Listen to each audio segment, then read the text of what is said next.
So basically, we all understand that Allah subhanahu wa ta'ala, after creating us, He made us to understand that we have an enemy, and that enemy is Iblis and his army. We don't see him. Allah told us in the Quran, He said, إِنَّهُ يَرَاكُمْ هُوَ وَقَبِيلَهُ مِنْ حَيْثُ لَا تَرَوْنَهُ. He sees you, him and his tribe, from a position where you don't see him. Iblis is an incorporeal spirit. He is from the family of Jinn, a creation called Jinn. And we don't see him, but he sees us. Imagine you fighting an enemy you cannot see. Allah is telling you, Iblis exists. Is your enemy. Take him as your enemy. Because he has vowed, from the time he broke away from the rahmah of Allah subhanahu wa ta'ala, he has promised and vowed that he will mislead mankind.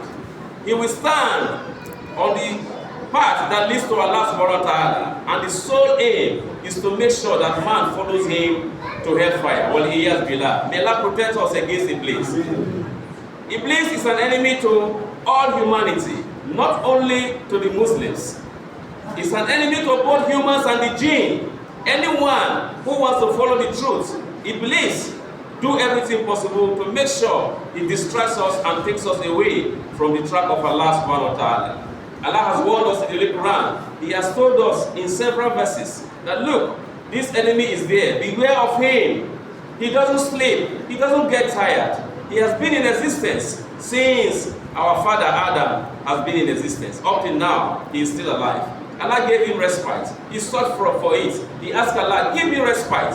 And Allah told him, you are among those that have been given respite to a certain time. So that same Iblis, who was chased away from the presence of Allah, is still alive up to today. And is our enemy, as he was our father's enemy, and so shall he be our children's enemy. So how are we going to protect ourselves against him?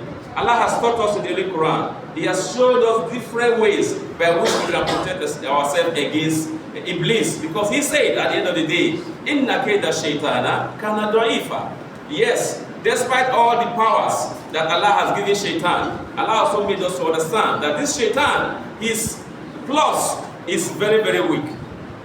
And he also made us to understand that shaitan cannot affect you except those who follow his ways. So one of the ways we can protect ourselves against our unseen enemy, Iblis, La'natullahi alayhi, is one, by using the Holy Quran.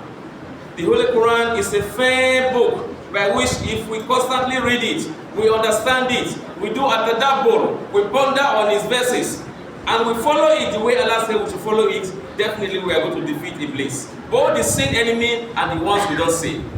And in our houses, we should try as much as possible to make sure the Quran is being read. If you cannot read it, listen to it. Alhamdulillah, these days we have audios of Quran in our phones. Play it in your houses so that by so doing, shaitan will run away. There's a hadith of Rasulullah where he says that a house where Surah Al-Baqarah is being recited, Iblis does not enter there. So these are some of the ways we can deal with shaitan by using the Holy Quran, holding firm onto it. Then secondly, another way we can deal with shaitan is by maintaining our salah. Quite unfortunately today, you see a lot of Muslims, they come to prayers very late. Not once, not twice. And you wonder, why am I coming to prayer late? There is a spiritual connotation behind it, which you don't see. That is Iblis. He is fighting you. He doesn't even want you to pray. And if you eventually want to pray, he makes sure he reduces your reward so that you don't get to that prayer on time. You would think that it's just ordinary. It's not ordinary. Shaitan is fighting you.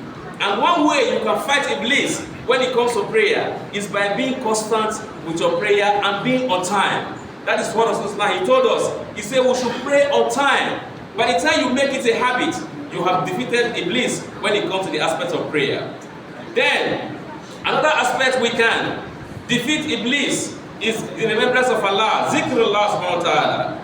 There's a hadith where Rasulullah, he told us, he said, if you say, La ilaha illallah wahdahu la sharika lahu lahul mulku wa lahul hamd wa huwa ala kulli shay'in qadir. 100 times in the morning, Allah will protect you against shaitan throughout the whole day. There are so many other rewards that goes with this zikr, but majorly Allah will protect you against iblis throughout that very day. So we should constantly do zikr. Then number 4, keeping good companies.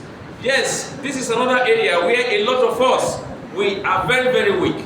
You will say because he is my friend, you follow him, and that your friend might not be as strong as you are. Before you know it, you'll be taken away from the track of Allah subhanahu wa ta'ala. How many people on the day of judgment, when they are being thrown in